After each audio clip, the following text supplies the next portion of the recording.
पूछिए। आपको कैसा अनुभव हो रहा है? बहुत ही सुंदर।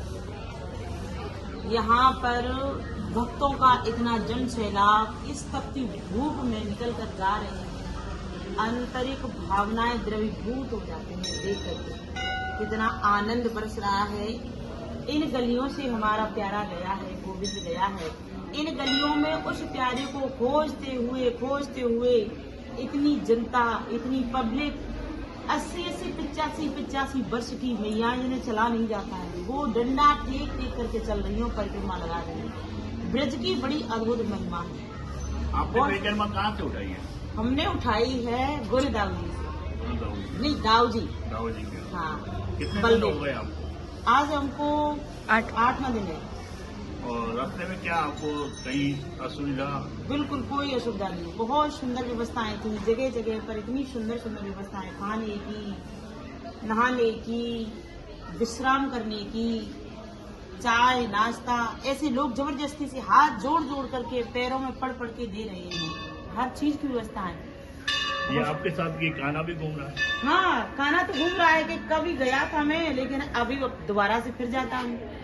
अब गाड़ी में जा रहा हूँ और इसीलिए ये भी साथ में आनंद ले रहा है। इसने अपनी बांसुरी खो दी, इसने अपने बाल खो दिए। बोले मैं भी विरक्त होके चलूंगा, मुझे बांसुरी की आवश्यकता नहीं है, मुझे बालों की आवश्यकता नहीं है। मेरी गाय यहाँ बिना जूतियों के चलती, मुझे इन चीजों का कोई फर्क नहीं पड़ता।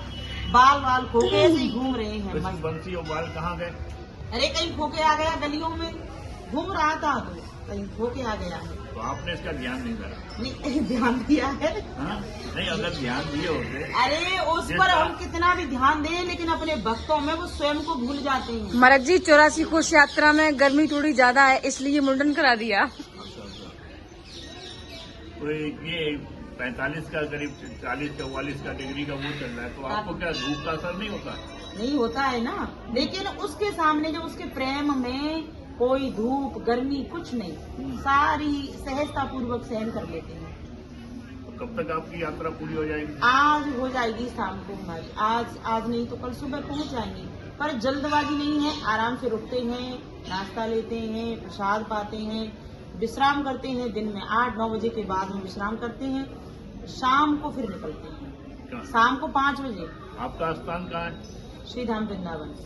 वृंदावन तो बहुत बड़ा है। श्रीधाम वृंदावन में हमारा आश्रम है, बैरागी बाबा के पीछे, गोधूलीपुरम। ये आपने वस्त्र कब से धारण किए हैं? इन वस्त्रों को 23 साल हो गए महाराज जी। क्या ऐसी भावना जगी कि आपने पूरा जीवन इसको दे दिया? उसकी भावना वही जाने, देने वाला। कहीं तो आपको कुछ तो अनुभव हुआ होगा कि आपने हाँ, ये बिल्कुल सत्य है, बिल्कुल सत्य। ये चोला बहुत कठिन है। ये क्या था कि हम छोटे से थे तो हमारे यहाँ संतों का आवागमन रहता था। उन संतों का सत्संग होता था सर्दियों में, जनवरी के महीने में 4 दिन का 5 दिन का सत्संग चलता था। उन संतों से हमारी वार्तालाप होती रहती थी। हम पूछते उन संतों से, स्वामी जी ये बताइए जीव और ब्रह्म की एकता कैसे होगी। वो संत बड़ा ही स्नेह रखते थे। छोटी थी मैं, वो बड़ा प्रेम करते थे मेरे से। वो कहते, बोले क्या तुमको जीव और ब्रह्म की एकता करनी है, जानना है तुमको ब्रह्म को? जी बिल्कुल जानना है। तो वो उनसे प्रेम करते थे। दादा गुरु जी थे, बड़ा स्नेह रखते थे। उनसे ऐसी चर्चा होती रहती, संतों का आवागमन होते। कोई किसी का नहीं है, सब माया का प्रपंच है। एक परमात्मा के सिवाय हमारा जीवन में कोई है ही नहीं। इसलिए सब अंदर से ऐसी भावना जागी। फिर ठाकुर जी की कोई झलक ऐसी दिखी कि अपने आप तिनके के समान घर परिवार को त्याग दिया। तो आपका खुद का आश्रम है? जी महाराज जी, खुद का तो नहीं है अभी।